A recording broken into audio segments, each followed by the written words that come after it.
To summarize, there are two methods, statistical and the non-statistical or the judgment method.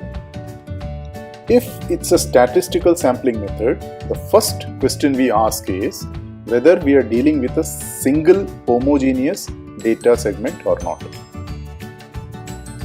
If that is the case, like when we were looking for information on males only, we find out if data is random and without any bias. If data is random or data doesn't have any bias, then we adopt systematic random sampling. But if the data is biased, then we go with simple random sampling method.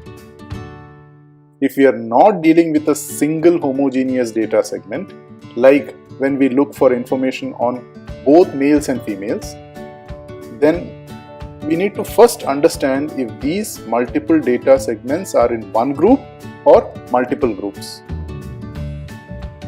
If the data segments are in one group, like the case where all the considered males and females were in one housing society, we use stratified random sampling.